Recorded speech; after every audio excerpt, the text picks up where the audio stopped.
Ruth Anna Metzger is a professional singer, and she tells a story that illustrates the importance of having your name written in the book. Several years ago, Ruth Anna was asked to sing at a wedding in Seattle, where she lives. And in her story, she says it was a very, very plush, posh wedding.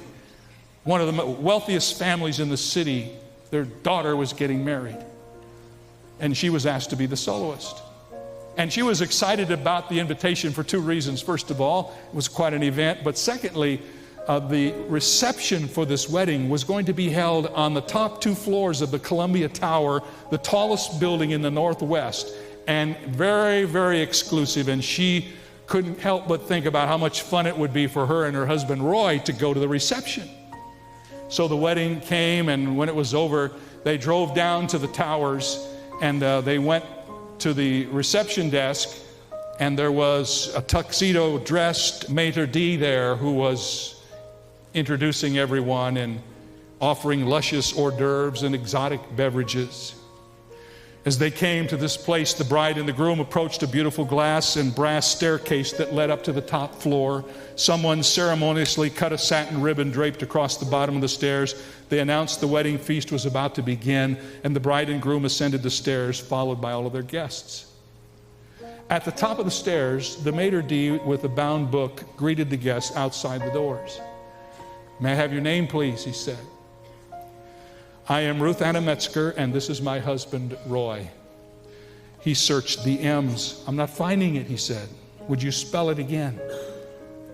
Ruth Anna spelled her name out very slowly. After searching the book, the maitre d' looked up and said, "I'm sorry, but your name isn't here."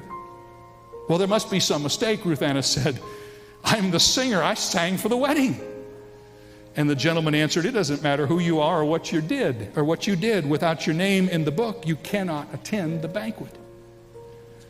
He motioned to a waiter and called him over, and he said, "Show these people to the service elevator, please."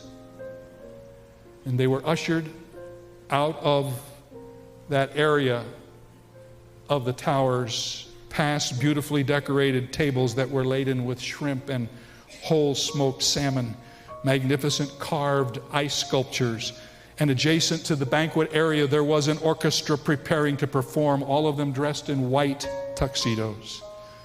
The waiter led Ruth Anna and Roy to the service elevator, ushered them in, and pushed G for the parking garage.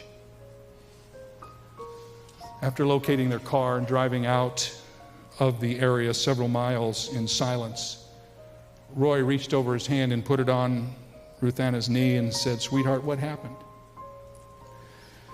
"Well," she said, "when the invitations arrived, I was just jammed up busy.